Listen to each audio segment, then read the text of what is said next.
Celui-ci, laisse-le-moi le voir, je te prie. Bah, hélas, pauvre Yorick. Je l'ai connu, Horatio. C'était un garçon d'une gaieté infinie. Il m'a porté 20 fois sur son dos. Ici pendaient ses lèvres que j'ai baisées 100 fois. Et maintenant elles me font horreur à regarder. Où sont vos plaisanteries maintenant, Yorick? Vos éclairs de gaieté? Allez maintenant trouver madame dans sa chambre et dites-lui qu'elle a beau se mettre un pouce de phare. Il faudra qu'elle en vienne à ceci, Yorick. Horatio, je t'en prie, dis-moi une chose. Crois-tu qu'Alexandre a eu cette mine-là? Ah, bonjour. Vous aimez les monstres?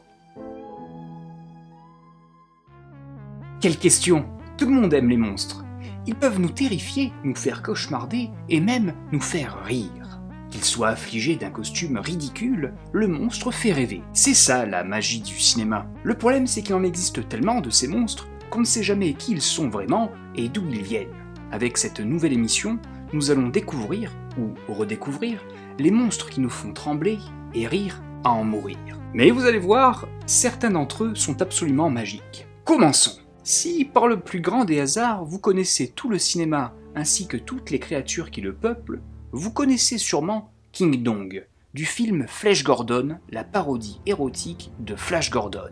Si, comme moi, vous aimez Godzilla, vous allez adorer Gamera, le gardien de l'univers. Il y a aussi Gilman, alias la créature du lac noir, un film de Jack Arnold de 1954, et l'une de mes créatures préférées. Belial du film Basket Case de 1982.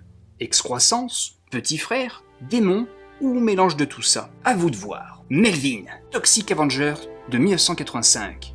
Film à voir absolument si vous avez toujours rêvé de voir un mutant en tutu tuer des gens à l'aide d'une serpillière. Bigfoot de la série L'homme qui valait 3 milliards. C'est tout simplement un Terminator tout poilu, et il est absolument génial. D'ailleurs, avec mon père, nous recherchons toujours sa figurine.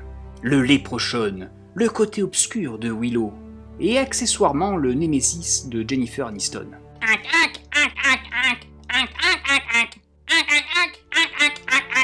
Le lapin de Joe Dante. Quand un petit garçon sort un lapin de son chapeau, c'est mignon, et c'est dans la 4e dimension. Ah, Predator, Alien contre Arnold Schwarzenegger. Que demander de plus? Pumpkinhead, le démon de la vengeance. Et c'est le génie Stan Winston derrière le monstre et la caméra. Matt Cordell, alias le Maniac Cop.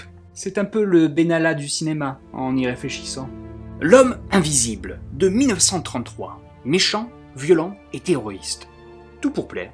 Jeepers Creepers, le croque-mitaine des champs de maïs. Ça, c'est la grande classe. Il n'y a qu'une seule belle bête, et c'est Jean Marais derrière le masque. La Belle et la Bête de Jean Cocteau. Narfle, le Gartoc, du film Les Conheads. Les fabuleuses Keksis, les grands méchants du film Dark Crystal. Le répondeur de la famille Pierre à Feu. Reagan, l'exorciste, le plus grand film d'horreur de tous les temps, avec ce visage qui me hantera toute ma vie. Alors là, je ne peux pas vraiment vous montrer d'image, de peur de me faire censurer la vidéo. Il s'agit du film Sex Addict, et les monstres sont tout simplement les appareils génitaux de nos héros. Mais croyez-moi, ça vaut le détour. Les extraterrestres capitalistes dans Invasion Los Angeles de John Carpenter. Regardez ce film et vous ne regarderez plus le monde de la même manière. Teen Wolf, quand Marty McFly devient un loup-garou. Le monstre de Frankenstein, joué par Boris Karloff, le plus grand de tous les monstres, et surtout le plus beau. Le gardien des contes de la crypte.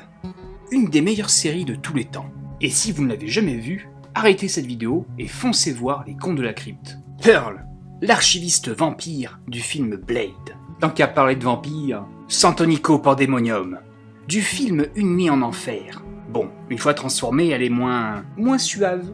Brenda du film Horribilis de James Gunn. Regardez ce film, c'est trop rigolo. Le Kraken du choc des titans de 1981, bien sûr. Les reptiles de Las Vegas Parano. Mais quelle scène et quel film! Les fourmis géantes du film Des monstres attaquent la ville. Ce bruit me hante encore. Et finissons sur un autre chef-d'œuvre qui est Life Force. Oui, Life Force, les vampires de l'espace avec la scène de la morgue. Et voilà, vous avez maintenant découvert, je l'espère, 31 nouveaux monstres et accessoirement nouveaux films. Vous pourrez maintenant les dévorer en attendant la prochaine vidéo. J'espère que ce nouveau concept vous a plu. Quant à moi, je retourne sur le tournage de la web-série Andrew Bennett de Super Flame et de la production Sound Life. Et je vous dis à très bientôt pour découvrir qui se cache derrière le masque.